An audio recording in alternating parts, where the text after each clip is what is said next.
Last year दिसंबर में आए थे तुम्हारे डेट शीट।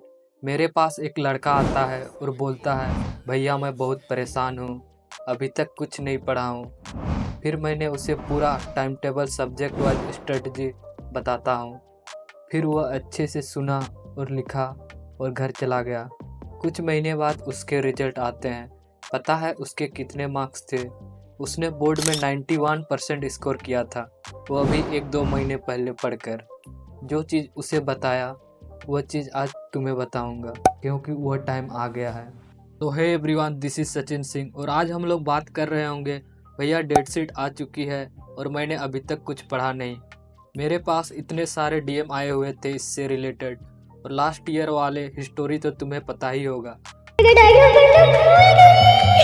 ये जो तुम्हारे चारों ओर पैनिक सिचुएशन क्रिएट हो रही है, इसको हम इस वीडियो में ख़त्म करने वाले हैं।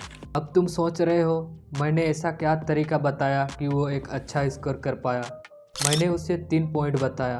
पॉइंट 1, जनरल 3 टिप्स, जिसमें मैंने ऐसे 3 तरीके बताया जो तुम्हें इस टाइम पर करने ही करने हैं। Second, subject wise strategy. Last, bonus tip, वही मैं तुम्हें दूंगा, तो लास्ट तक बने रहें। देखो मेरी जान, सबसे पहले तुम्हें अपना सिलेबस कंप्लीट करने में फोकस करनी है, जो कि तुम 1 महीने में कर रहे होगे। तो तुम्हें 3 बातें ध्यान रखनी है। सबसे पहले तुम्हें स्कूल और ट्यूशन के भरोसे नहीं बैठना पड़ेगा और कोई ऑनलाइन बैच बिल्कुल नहीं खरीदना होगा, नहीं तो तुम बहुत गंदा तरह से फंस जाओगे। अब तुम्हें खुद की स्ट्रेटजी को फॉलो करना है, जो तुम्हें बताऊंगा। तुम्हारे स्कूल में प्रैक्टिकल असाइनमेंट फाइल बनाए जाते हैं ना, उसको तुम खुद नहीं बनाओगे। उसको तुम अपने दोस्त से बनवा सकते हो या फिर अपने छोटे भाई बहन से। उसमें तुम्हें टाइम बिल्कुल ही बर्बाद नहीं करनी है। तुम उसको सजा रहे हो, कलर कर रहे हो, वो तुम्हारे फाइल देखते हैं फिर टेबल में फेंक देते हैं। तो ट्राई करना तुम्हारा इसमें टाइम वेस्ट ना हो रहा हो। Third point, self study. अब तुम्हें डेली 6 से 7 घंटे पढ़ने हैं। तो इजी सब्जेक्ट है उसमें तुम कम टाइम दे रहे होगे, और जो हार्ड सब्जेक्ट है उसमें तुम ज़्यादा टाइम दे रहे होगे। जैसे हिंदी और इंग्लिश के लिए तुम 1 घंटा दे रहे होगे, मैथ, सोशल साइंस और साइंस के लिए तुम्हें 2-2 घंटे देने होंगे। आओ अब तुम्हें सब्जेक्ट वाइज स्ट्रेटजी बताता हूँ। इसमें सबसे पहला आता है, वो है मैथ, जो तुम्हारा सबसे इजी सब्जेक्ट होने वाला है। अब तुम सोच रहे होगे, भैया मज़े क्यों ले रहे हो? मज़े नहीं भाई, तुम खुद देखो। तुम इसमें बस तुम्हें फॉर्मूले याद रखने होंगे, फिर उसके बाद सीधे तुम्हें प्रैक्टिस करनी है। इसमें बस एक चीज़ चाहिए, प्रैक्टिस।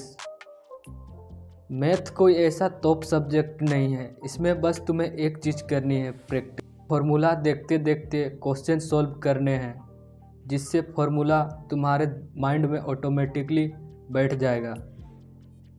तुम ट्राई करना, जिस भी सब्जेक्ट का क्वेश्चन सॉल्व कर रहे हो उसके सारे फॉर्मूले एक पेज पे लिखकर उससे रिलेटेड क्वेश्चन सॉल्व करने हैं। मैथ को तुम इस तरह पढ़ रहे होगे।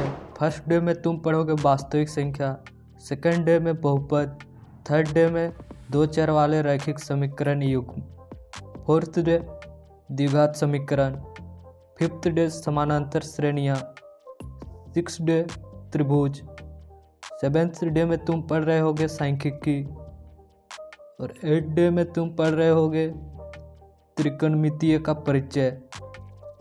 डे में तुम पढ़ रहे होगे त्रिकोणमितीय तथा त्रिकोणमितीय का अनुप्रयोग। 10 डे में तुम पढ़ रहे होगे निर्देशांक ज्यामिति। 11 डे में तुम कर रहे होगे वृत्त। डे 11 में तुम कर रहे होगे रचना। डे 12 में तुम कर रहे होगे वृत्तों से संबंधित क्षेत्रफल। डे 13 में तुम कर रहे होगे पृष्ठीय क्षेत्रफल और आयतन। बस इतना ही। इसके बाद तुम फोकस कर रहे होगे एनसीईआरटी के एक्सरसाइज और एग्जाम्पल को, साथ ही तुम कर रहे होगे पीवाईक्यू।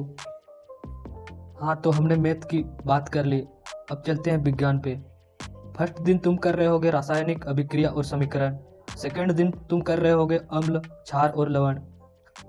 दिन 3 और 4 में तुम कर रहे होगे कार्बन और उसके यौगिक। डे 5 में तुम कर रहे होगे हमारा पर्यावरण। डे 6 और डे 7 में तुम कर रहे होगे धातु और अधातु। डे 8 में तुम कर रहे होगे नियंत्रण और समन्वय। डे 9 में तुम कर रहे होगे आनुवंशिकता। इसी तरह तुम डे 10 और 11 में कर रहे होगे विद्युत धारा का चुंबकीय प्रभाव। डे 12 और 13 में तुम कर रहे होगे बिजली। डे 14 और 15 में कर रहे होगे तुम जीवन का चक्र। डे 16 और 17 में तुम कर रहे होगे प्रकाश प्रावर्तन और अपवर्तन। डे 18 और 19 में तुम कर रहे होगे जीव प्रजनन कैसे करते हैं। डे 20 और 21 में तुम कर रहे होगे इंसान की आंखें और रंगीन दुनिया। बचे दिनों में तुम्हें जो टॉपिक तुम्हें हार्ड लगा उसको तुम सोल्व कर रहे होगे। अब नेक्स्ट चलते हैं SST सोशल साइंस पर। तो फर्स्ट सप्ताह में तुम कर रहे होगे इतिहास, दूसरे सप्ताह में तुम करोगे भूगोल, तीसरे सप्ताह में तुम करोगे नागरिक अर्थशास्त्र और चौथे सप्ताह में करोगे तुम अर्थशास्त्र। तो इस तरह से तुम्हारा सोशल साइंस का चैप्टर 1 महीने के अंदर खत्म। हिंदी को इस तरह से पढ़ सकते हो। डे 1 और डे 2 में तुम पढ़ोगे व्याकरण, डे 3 और डे 4 में तुम पढ़ोगे लेखन, डे 5 और 10 में तुम पढ़ोगे प्रोज, डे 11 और 16 के बीच पढ़ोगे तुम पोएट्री यानी कविता, डे 70 से 20 के बीच तुम पढ़ रहे होगे कंप्रेहेंशन। तो इस तरह से तुम्हारे हिंदी के सब्जेक्ट भी कंप्लीट होता है 20 दिन के अंदर। इंग्लिश में डे 1 डे 2 में तुम कर रहे होगे ग्रामर, डे 3 और डे 4 में तुम कर रहे होगे राइटिंग स्किल, डे 5 से 10 तुम कर रहे होगे प्रोज, डे 11 से 16 तुम कर रहे होगे पोइट्री, डे 17 से 20 कर रहे होगे फुटप्रिंट विदाउट, डे 20 से 22 तुम कर रहे होगे कंप्रहेंसिव, डे 21 से 22 में कर रहे होगे तुम कंप्रहेंशन। तुमने सारे सिलेबस को 1 महीना के अंदर कवर कर रहे होगे। बाकी बचा 15 से 20 दिन में तुम कर रहे होगे PYQ, मॉडल पेपर और बीच बीच में रिवीजन। अगर तुम इतना कुछ कर लेते हो तो तुम्हारे बोर्ड एग्ज़ाम में 90 to 95% आना फिक्स हो जाता है। अगर आप इस तरह के वीडियो और देखना चाहते हैं तो हमारे चैनल को सब्सक्राइब करें और दोस्तों के साथ शेयर करें।